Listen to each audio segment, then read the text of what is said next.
Welcome to the Michigan Golfer Show. Join us each week as we explore the people, the places, and the events that shape our great game.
Hi, I'm Jack Berry at the West Michigan Golf Show with Mike DeVries, who is from Traverse City but has been a world traveler in designing golf courses, and he has come up with one of the very best, most scenic courses that you will ever see.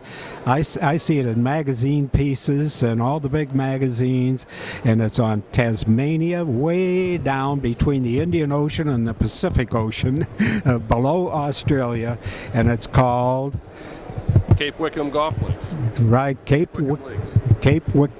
How much wind do you get there? A lot of wind. How did you get down there? How did it happen?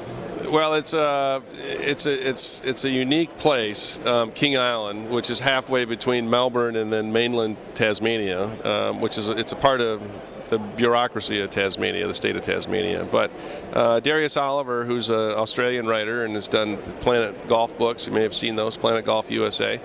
Darius and I have been friends for 15 years or more, and he had found out about this project. He'd seen the property, and the gentleman that bought it, Andrew Purchase, was a golf course builder and a golf course maintenance company.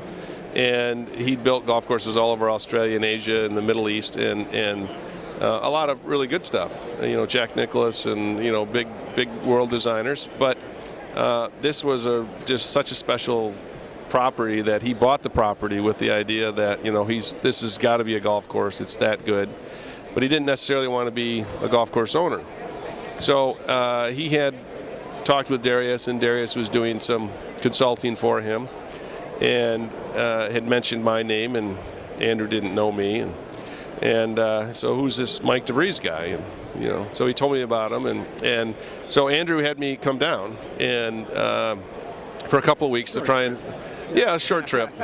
So I went over for a couple of weeks with the idea of trying to help them figure out some of the problems that they were going to have with how the routing would work, etc. on this most amazing site I've ever seen. And it was kind of a trial period, and if we got along well, then then that would work out, and then I'd get the job and see if I could figure out some of the problems, but no guarantees. And so we hit it off right away, and that was fantastic. And Andrew and his company Turnpoint, they built the golf course with me, and ultimately Duncan Andrews, a different gentleman who had a couple of golf courses and other businesses, David Golf, which is a golf course accessories supplier in Australia. He actually is the owner now. So he had a deal with Andrew to purchase the golf course and operate it and stuff like that. And it's just the most amazing place I've ever been. It's really phenomenal. Now, did they ask to see some of your work before you went out there, or did they see they just pictures, but they hadn't.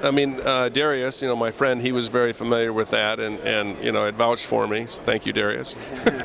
And Darius was highly involved, and really is a co-designer with me with the project. in a lot of ways. You moved your family. I did. So, Tell us about that. How did that? Well, how did you tell your wife? Hey, how would you like to go to Tasmania for a while? see the devils. So, yeah, we did see some devils actually while we were there. But it was a great adventure actually, and to do that, and it was a great experience. It's just a family experience to do that. My son was about 14 at the time, and so it was a very interesting thing for him to be able to do that. He was old enough to understand that this was a unique opportunity. Not many people get to do something like this, and he made friends on we're on this small island, 1,600 people, and he met people right away and started playing Aussie rules football with the local kids and in the local club, and we made a lot of friends and lived on the island, on this remote island. But they also traveled a lot around Australia, and were able to experience that and see the whole East Coast and Melbourne and Sydney and the Great Barrier Reef, and they went to Darwin and Uluru, where what we call Ayers Rock, but that's Uluru. And so they saw a lot of really the biggest red rock in the world. Yeah, right. So it was very phenomenal experience for them. My daughter's in college, so she only was there for a couple of months, but she saw a lot too. Well, that's a great education for them to get out there. And yeah, they're always jealous. When are we going to go back? When are we going to go back? Because they really enjoyed it. It was fun. But how was it to build the course, to design the course and build it? You have those spectacular holes all along the coastline there, the cliffs and up and down and the lighthouse. And yeah, it's the most unique, special site I've ever seen for a golf course. I mean, it really is that spectacular, and that's also a problem because it's so spectacular. It can lead to sensory overload and can sort of downgrade things because you have to find a way to explore that property and experience everything, but have a rhythm and have it develop its own sort of pace.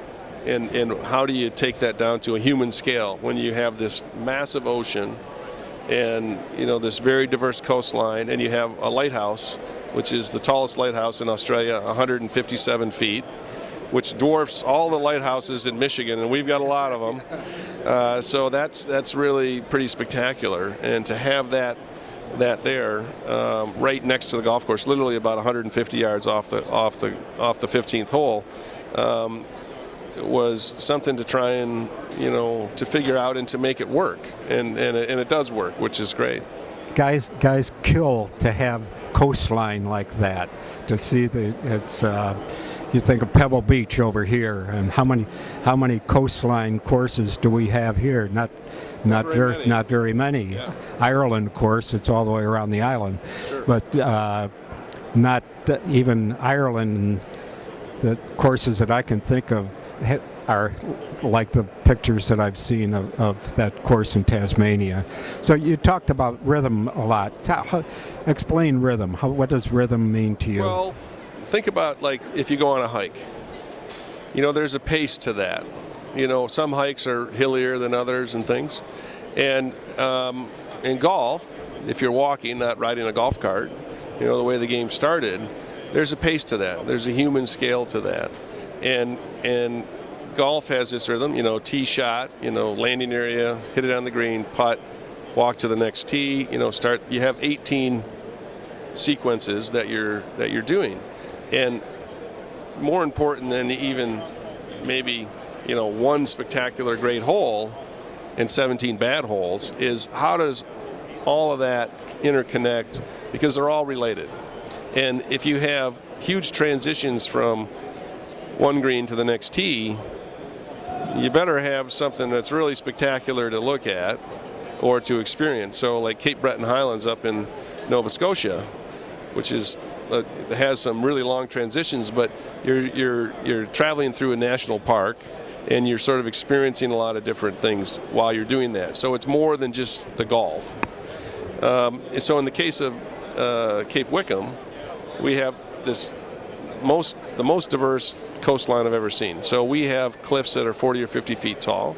We have Sandy Cove Beach right next to the golf holes. We have tees on rocks out in the water, and we have a lot of different ways that we interact with the water. It's not one straight coastline. It curves around. There's a big headland that you start out with, Cape Farewell. So the first 3 holes kind of go around the outside of that, and the 4th and 5th hole are in the interior of that. And then you go inland. You go inland to dunes, and some of those dunes are big, and some of them are small and, you know, sort of micro-sized, which are probably the best golfing land on the property. And then at the 10th hole, you play this short par 4 and you return down to the ocean and you come straight away. So you're looking downhill at this valley and you have 2 huge sand hills between it, and then you have the green with the ocean right behind it, and you have big waves curling and rolling, surf rolling in. I mean, I've literally seen 3 waves break simultaneously, and the waves were 12 to 15 feet tall right behind that green. And that's just spectacular. You just don't see that. So, and then the next 2 holes, 11 and 12, are along the ocean, practically in the ocean. So the 11th tees are right on rocks in the ocean, and the green's on a little peninsula. So you hit over the edge of the ocean, and behind it, you can't see it, but there's a little inlet actually behind the green. And then 12 is along, and there's sort of a cliff, and it's a drivable short par 4, and you have a rock cave actually underneath the green. Wow. So I mean, it's just, you know, it's you have to experience that. But all these things where you're at the ocean, you go inland, you come back to the ocean, and then at 13 we go inland again into some very cool terrain, and that takes you back to the clubhouse actually, which is, we don't have returning 9s there, but that's how it worked. And so then there's sort of a walk around the clubhouse till you get to 14, and the last 5 holes we call the lighthouse loop, that goes towards the lighthouse. And so you play inland on 14 and 15, and then along the ocean for 16 through 18. And there you finish in this sandy cove beach, you know, with that the beach is in play, so you know you can hit it off the beach, and then that's right below the clubhouse. So it's a really diverse and interesting way to, you know, to experience a landscape. It's almost like a hike in itself, but it's interconnected with these different holes. On this hike, do you walk? Or do they have golf carts, or buggies as they call them, right.